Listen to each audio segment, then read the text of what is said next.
GoFo English. American kids teach Chinese kids. Children come to school in the US. It feels like home. Global enrollment.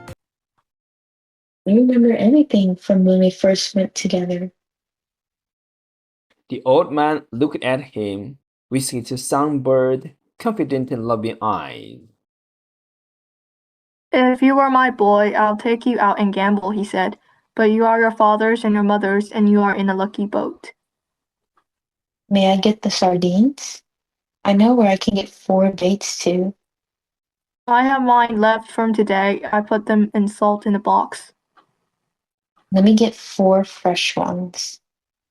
1, the old man said. His hope and his confidence had never gone, but now they were freshening as when the breeze rises. Hey, the boy said. 2, the old man agreed. You didn't steal them? I would, the boy said, but I bought these. Thank you, the old man said. He was too simple to wonder when he had attained humility, but he knew he had attained it, and he knew it was not disgraceful, and it carried no loss of true pride. Tomorrow's going to be a good day with this current, he said. Where are you going? The boy asked. Far out to come in when the wind shifts. I want to be out before it is light. I'll try to get him to work far out, the boy said. Then if you hook something truly big, we can come to your aid. He does not like to work too far out. No, the boy said, but I will see something that he cannot see, such as a bird working, and get him to come out after dolphins. Are his eyes that bad? He is almost blind. It is strange, the old man said. He never went turtling. That is what kills the eyes. But you went turtling for years off the mosquito coast, and your eyes are good. I am a strange old man. But are you strong enough now for truly big fish? I think so, and there are many tricks. Let us take the stuff home, the boy said, so I can get the cast net and go after the sardines. They picked up the gear from the boat. The old man carried the mast on his shoulder, and the boy carried the wooden board with the coiled, hard-braided brown lines, the gaff and the harpoon with its shaft. The box with the baits was under the stern of the skiff along with the clap that was used to subdue the big fish when they were brought alongside. No one would steal from the old man, but it was better to take the sail and the heavy lines home, as the dew was bad for them, and though he was quite sure no local people would steal from him, the old man thought that the gaff and the harpoon were needless temptations to live in a boat. They walked up a road together to the old man's shack and went in through its open door. The old man leaned the mast with its wrapped sail against the wall, and the boy put the box and the other gear beside it. The mast was nearly as long as the one room of the shack. The shack was made of tough bud shields of the royal palm, which are called guano, and in it there was a bed, a table, one chair, and a place on dirt floor to cook with charcoal. On the brown walls of the flatted, overlapping leaves of the sturdy fibered guano, there was a picture in color of scarred heart of Jesus, and another of Virgin of Cobra. There were relics of his wife. Once there had been a tinted photograph of his wife on the wall, but he had taken it down because it made him too lonely to see it, and it was on a shelf in the corner under his clean shirt. What do you have to eat? The boy asked. A Please, pot of yellow rice with fish. Do you want some? No, I will eat at home. Do you want me to make the fire? No, I will make it later on, or I may eat the rice cold. May I take the cast net? Of course. there was no cast net, and the boy remembered when they had sold it, but they went through this fiction every day. There was no pot of yellow rice and fish, and the boy knew this too. 85 is a lucky number, the old man said. How would you like to see me bring one that dressed out over 1,000 pounds? I'll get the casnet and go for sardines. We'll sit in the sun in the doorway. Yes, I have yesterday's paper and I will read the baseball. The boy did not know whether yesterday's paper was a fiction too, but the old man brought it out from under the bed. Perico gave it to me at a bodega, he explained. I'll be back when I have the sardines. I'll keep yours and mine together on ice and we can share them in the morning. When I come back, you can tell me about the baseball. The Yankees cannot lose, but But I I fear fear- that sorry. Oh, sorry. I think that was right. Please, Funface's daughter, but I Oh, fear. but I fear the Indians of Cleveland. Have faith in the Yankees, my son. Think of the great DiMaggio. I fear both the Tigers of Detroit and the Indians of Cleveland. Be careful, or you will fear even the Reds of Cincinnati and the White Sox of Chicago. You study it and tell me when I come back. Do you think we should buy a terminal of the lottery with the 85? Tomorrow is the 85th day. We can do that, the boy said. But what about the 87 of your great record? It cannot happen twice. Do you think you can find an 85? I can order one. One sheet. That's $2 and a half. Who can we borrow that from?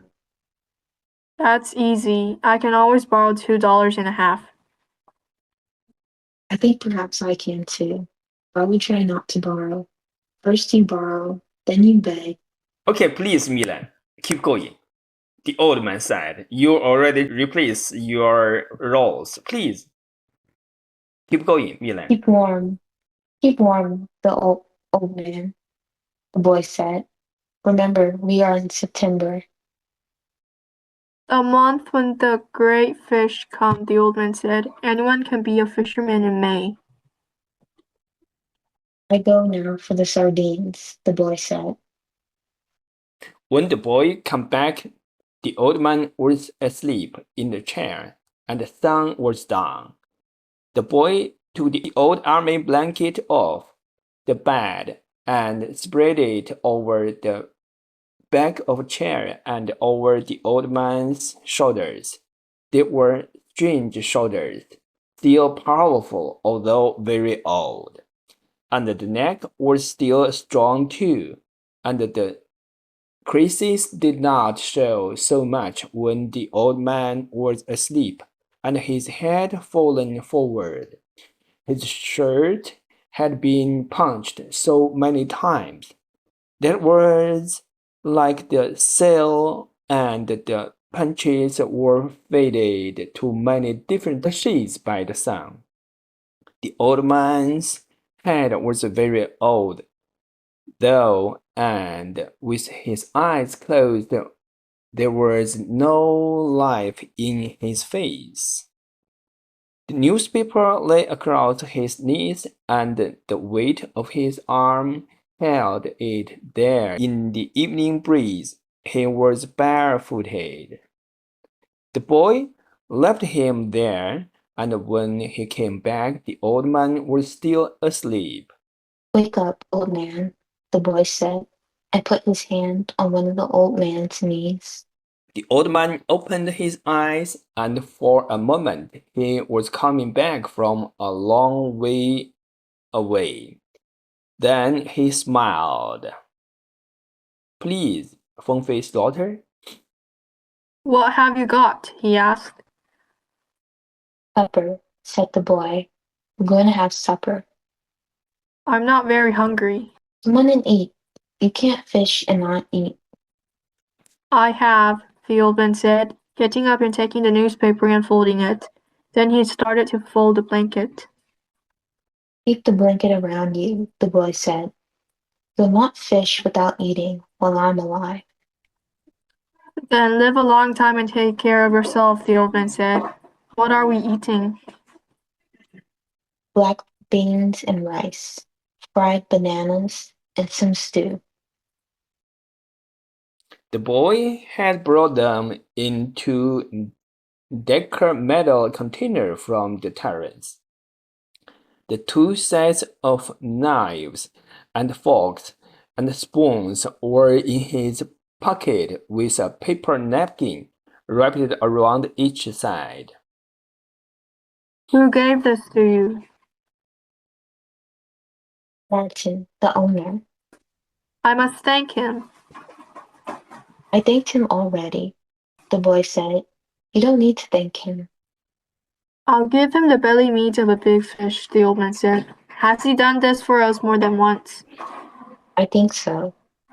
I must give him something more than the belly meat then. He is very thoughtful for us. He sent 2 beers. I like the beer in cans best. I know. This is in bottles. Fruity beer. And I take back the bottles. That's very kind of you, the old man said. Should we eat? I've been asking you to, the boy told him gently. I have not wished to open the container until you were ready. I'm ready now, the old man said. I only needed time to wash. Why did you wash? The boy thought. The village water supply was 2 streets down the road. I must have water here for him, the boy thought, and soap and a good towel. Why am I so thoughtless? I must get him another shirt and a jacket for the winter and some sort of shoes and another blanket. Fengfei's daughter? Your stew is excellent, the old man said. Tell me Mila? about the baseball, the boy asked him. In the American League, it is the Yankees, as I said, the old man said happily. They lost today, the boy told him. That means nothing. The great DiMaggio is himself again. We have other men on the team. Naturally, but he makes a difference. In the other league between Brooklyn and Philadelphia, I must take Brooklyn. But then I think of Dick Sisler and those great drives in the old park. There is nothing ever like them. He hits the longest ball I have ever seen. Do you remember when he used to come to the Terrace?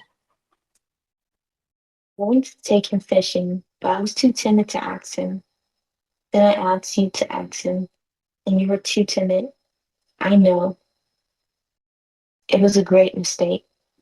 He might have gone with us. Then we would have had that for all of our lives. I would like to take the great DiMaggio fishing, the old man said. He says his father was a fisherman. Maybe he was as poor as we are and would understand. The great Sisler's father was never poor, and he, the father, was playing in the big leagues when he was my age. When I was your age, I was before the mast on a square-rigged ship that ran to Africa, and I have seen lions on the beaches in the evening. I know, you told me. Should we talk about Africa or about baseball? Baseball, I think. Tell me about the great Jay McGraw, he said. Joda for Jay. He used to come to the terrace sometimes too in the older days, but he was rough and harsh-spoken and difficult when he was drinking. His mind was on horses as well as baseball. At least he carried a list of horses at all times in his pocket, and frequently spoke the names of horses on the telephone. He was a great manager, the boy said. My father thinks he was the greatest. Phone face doctor, Because please. he came here the most times, the old man said.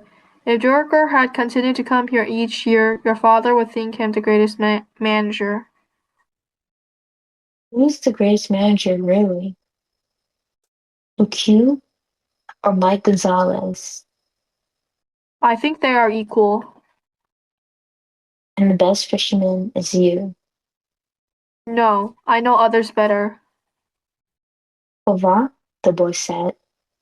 There are many good fishermen and some great ones, but there is only you. Thank you. You make me happy. I hope no fish will come along so great that he will prove us wrong. There is no such fish if you are still strong as you say. I may not be as strong as I think, the old man said, but I know many tricks and I have resolution. You ought to go to bed now, so that you will be fresh in the morning. I will take the things back to the terrace. Good night, then. I will wake you in the morning. You're my alarm clock, the boy said. Age is my alarm clock, the old man said. Why do old men wake so early? Is it to have one longer day? I don't know, the boy said. All I know is that young boys sleep late and hard.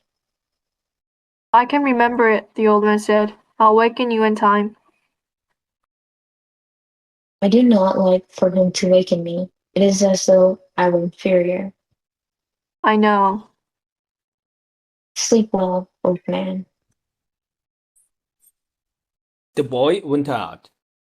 They had eaten with no light on table, and the old man took off his trousers and went to bed in the dark. He rolled his trousers up to make a pillow, putting the newspaper inside them. He rolled himself in the blanket and slept on the other old man newspapers that covered the springs of the bed. GoFo English. American kids teach Chinese kids. Global enrollment.